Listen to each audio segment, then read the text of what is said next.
Thank you very much. It's so heartening to be here. Uh, just about 10 minutes ago, Shashank came up and called me out of the office where I was chatting with Professor Jain and everyone, and then said, "Sir, since we see you here, will you please say a few words?" And I told him that your sir has flown me from Bombay here by calling me at 11 in the night last night to say you have to come. And so I rushed, caught a 2 o'clock flight, and I'm here among you. And I'm so happy for the opportunity to be here to see you guys off, because I remember the day when you all arrived. And so let me tell a few stories, and maybe that is all I will say. But do stop me if I go on, because as you know, we have a tendency to finish the whole hour.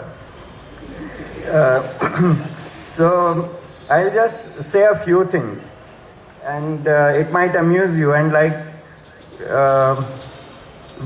so you will also remember your version of it, which now you will understand why you were told what you were told when you arrived here.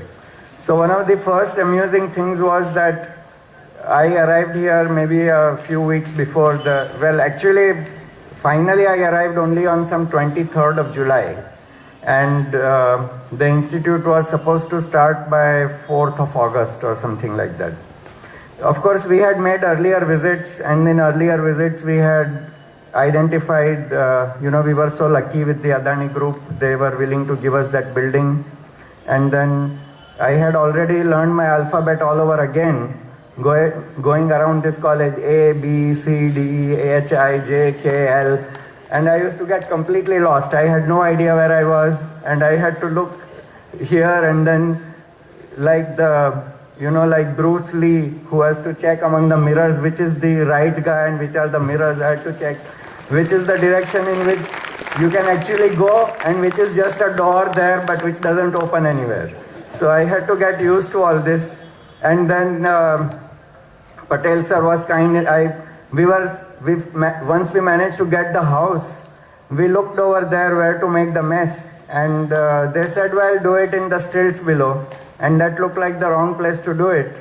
And then we came inside and I saw this big terrace, and I said, why not this terrace? And Patel sir immediately agreed, called the PWD of Gujarat, and I said, look, but PWD, I mean, our whole idea of how PWD of state governments function. And he said, no. And they came, and you will not believe, but within 3 weeks' time, they erected the whole structure, the girders, the wash basins, the whole thing. It was all completely ready within 3 weeks' time. Anyway, so when I arrived again to actually get the thing started, I arrived and that building is not yet finished. Adani Group had said they were going to allocate it at Diwali time, so they were going slow. But now we needed it at end of July. And I said, look, this building is not finished. You don't have electricity, you don't have water, you don't have sewage, nothing is connected. They said, sir, don't worry, it will all happen. So then I would be sitting in the office there, and then what I had not expected was that parents and students started arriving almost a week in advance in Ahmedabad. And then they will all come over to see, we want to see the institute. Now, so I say, luckily this building is so nice, so I say, yeah, look at the institute. So they said, no, sir, but where is the hostel? I said, oh, hostel. Oh, that's just across, it's right there. Can we go and see it? I say, no, not now. Because I knew that if they went there, they will see this box and they say, this is where you are going to put up my kid. So, by the way, the furniture had not arrived. It was literally a box. And I knew that the water and sewer was not going to be connected until the 30th of July. So when people started coming, I said, 4 p.m. 30th of July, you can come and occupy. Why 30th of July, sir? But we are already here. It's 28th already. I said, no, we don't give the hostel until 30th of July. They didn't know that they could not have entered the place. There was nothing they could have done inside if they entered it. So that is how it was. And among the alphabet, of course, A was for the auditorium. That's the other story. And again, Patel sir was so kind. We said, where will we hold? Professor Mishra was with me, and we said, we have 100 students and they will all have joint classes. Where will they have their classes? Patel sir said, here is the auditorium, take it. So we looked at it and we said, this is very comfortable to, sit inside and go to sleep because it's nice, comfortable chairs. But this is for studies. Where will they write their notes? So there and then we came up with a design for the folding front, which and I know how well it works, but it works. It's there, And the college did not mind at all. The principal, the other faculty also, I should say to some extent, who were on it, they didn't mind at all. However, there was a little problem because it was actually a precious asset of the college. It was not a classroom, It was really something for special occasions and special things when the on-campus interview occurred to get the companies to give their talks. And so very soon, within 2-3 weeks or so, some undercurrent started, grumbling about the auditorium will all become overused and this and that. And then, of course, the very special occasions come. And then when they came, I had to, we had the faculty from IIT Bombay. We all used to sit. By the way, our first faculty room as well as the staff room and everything was the conference room of VGEC. So we all used to sit there, everyone in one place. And then I had to persuade people, sir, maybe this morning, can we shift your class from 9:30 to 11:30? Why? Oh, no, that auditorium, today, so people would say, you mean because college is having a thing, our auditorium we cannot use? I said, well, whose auditorium it is, let's not worry about it. And so on. So it was quite interesting. And people said about my coming close to working closely with students and so on. So for the first week, of course, immediately that the students arrived, within I think maybe the first or second day itself, I said, now you have to start a council because you have to manage your own hostel.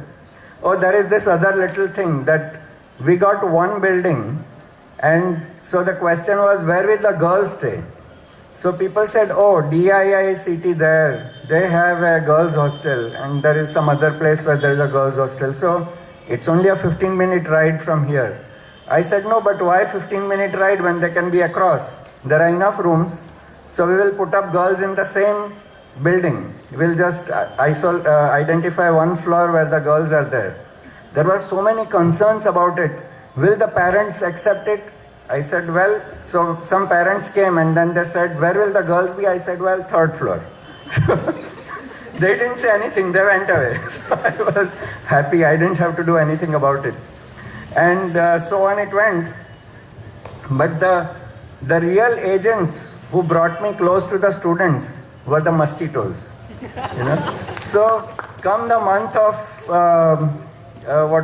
September or so, by 15th September, I get this call in the middle of the night. Sir, so-and-so has high fever, it looks like malaria. So we rushed we come here, I drove down. So this story then, I cannot even remember now which was the first time because the story repeated so many times. I actually got scared because it was dengue, it was not just some malaria. It was dengue in which people's platelet counts would fall from over 1 lakh down to some 10,000. It was extremely scary. Fortunately, most students, it didn't go down below 30,000 or so, which is a limit that the doctors consider not really risky. In 1 or 2 cases, it did go below that. But that was the 1 month in which I learned about all the hospitals in Ahmedabad, and I came very close to the students.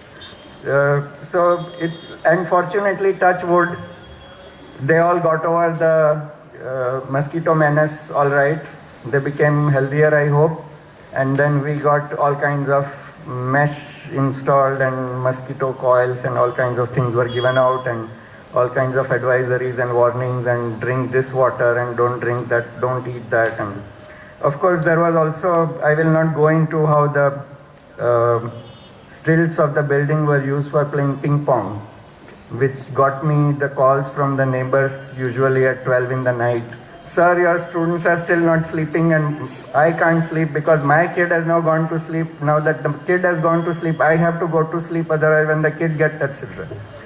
Anyway, that's out. So I would say, madam, please, this, that. And so finally, I should say a little bit about the students. Of course, we started off the councils right away and the secretary elections occurred. I remember there was something interesting about the elections as well, but that aside, in the end,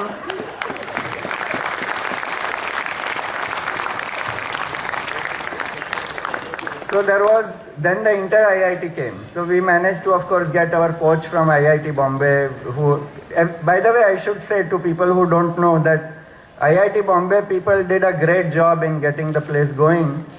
They would come in as a relay race, and especially chemistry was really the best.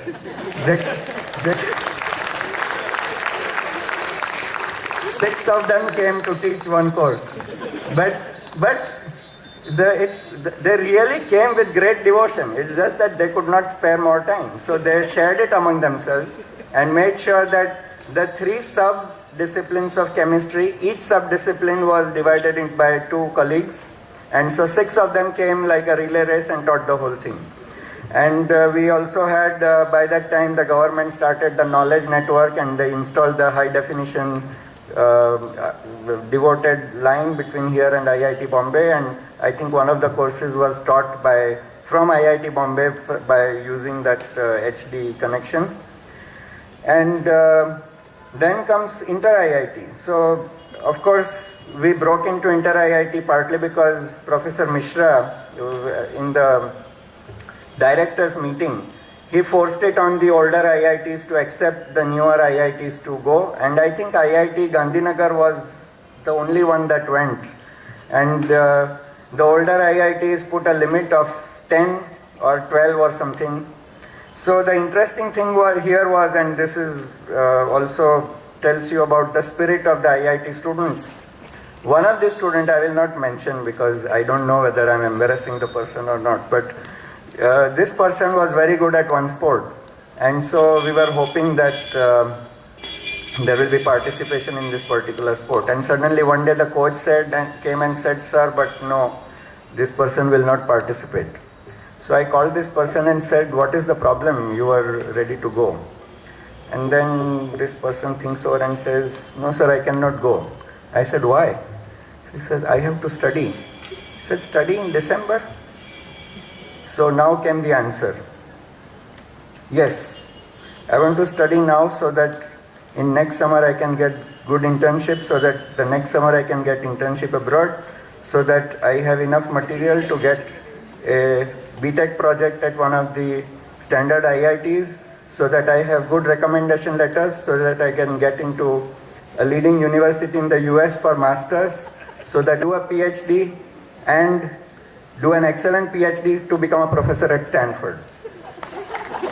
All this, it's taking me some 5 minutes to speak. All this was spoken in one breath, in 5 seconds. And I said, yes, of course. You are not going to enter IIT. Go study. And that told me that the spirit of this IIT was very high. But of course, it had all the facets. So when January came, students said, we have to have a cultural festival. And I came from IIT Bombay, which was the pioneer of Mood Indigo, which is still, I think till date, holds the flag in terms of being one of the largest cultural festivals. And I said, yes, you must have a cultural festival. And so we got a cultural festival going, and they brought me the proposal. And I could not read the title of the proposal. I said, what does this say? Blith? Cron? Are you guys crazy? And then they explained to me in detail. I said, look, Cron is Latin and Blith is some Germanic language. how can you put these two things together? But well, I guess that's what made the festival. So I will not say anything more. Wish you all the best, and do the best with the aspirations you have. Remember IIT Gandhinagar, and I will not repeat the P word, pioneer. You are the batch, and you have to keep going with it. All the best.